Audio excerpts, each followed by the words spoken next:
না, এখানে একমাত্র আসামি জনাব হাসানুল হক ইনু।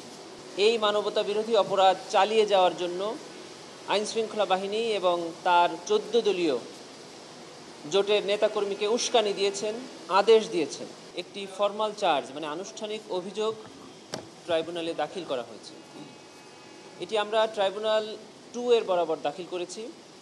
এখানে একজন আসামি, তিনি জনাব হাসানুল হক ইনু। প্রসিকিউশনের পক্ষ থেকে তার বিরুদ্ধে 8টি অভিযোগ আনা হয়েছে। এই ফর্মাল চার্জ 39 পৃষ্ঠা সম্বলিত।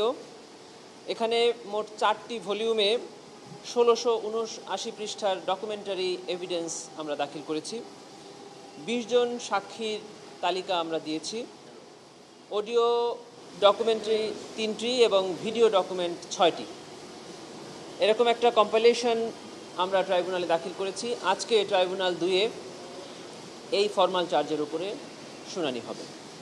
জুলাই গণ অভ্যুত্থান চলাকালে সারা বাংলাদেশে যে মানবতা বিরোধী অপরাধ সংঘটিত হয়েছে, এই আসামি জনাব হাসানুল হক ইনুর এলাকা কুষ্টিয়াতে যে মানবতা বিরোধী অপরাধ সংঘটিত হয়েছে, এবং এই গণ অভ্যুত্থান চলাকালে উনি দেশীয় এবং বিদেশি বিভিন্ন মিডিয়াতে সাক্ষাৎকার প্রদান করে এই মানবতা বিরোধী অপরাধ চালিয়ে যাওয়ার জন্য আইনশৃঙ্খলা বাহিনী এবং তার 14 দলীয় জোটের নেতাকর্মীকে উস্কানি দিয়েছেন, আদেশ দিয়েছেন।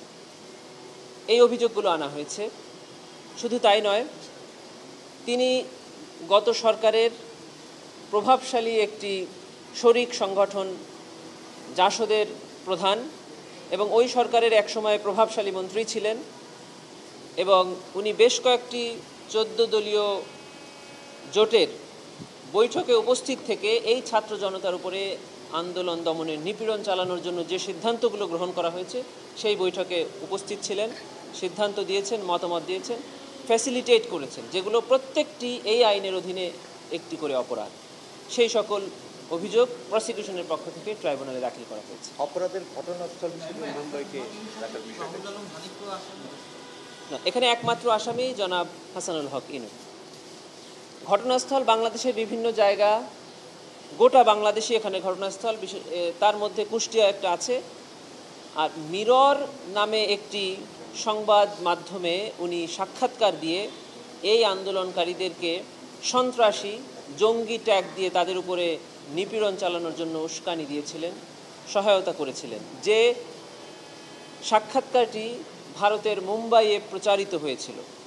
ইন্টারন্যাশনাল ক্রাইমস ট্রাইব্যুনাল অ্যাক্টের সেকশন 3-তে পরিষ্কার করে বলা আছে, ইররেসপেক্টিভ অফ হিজ ন্যাশনালিটি, সেটি বাংলাদেশের টেরিটরির মধ্যে beyond and inside of this territory. তার মানে যদি বাংলাদেশের মধ্যে থেকে কোনো বাংলাদেশের নাগরিক কোনো অপরাধ করে, তার বিরুদ্ধে এই ট্রাইব্যুনাল বিচার করতে পারবে। বাংলাদেশের নাগরিক নয় এমন কোনো ব্যক্তিও যদি বাংলাদেশে বসে কোনো অপরাধ করে, তার বিচার করতে পারবে। এবং বাংলাদেশের নাগরিক পৃথিবীর যে কোনো জায়গায় গিয়েই যদি বাংলাদেশে কোনো মানবতা বিরোধী অপরাধ পরিচালনায় ইনসিস্ট করে, অ্যাবেট করে, ফ্যাসিলিটেট করে, তবে তার বিচারও বাংলাদেশে করতে পারবে এই ট্রাইব্যুনাল। সে কারণেই জনাব হাসানুল হক ইনু মুম্বাইয়ে দি মিরর নামে একটা সংবাদে তিনি যে সাক্ষাৎকার দিয়েছেন, সেটিও এই ট্রাইব্যুনালের বিচার্য মর্মে প্রসিকিউশন ফর্মাল চার্জে উল্লেখ করেছে।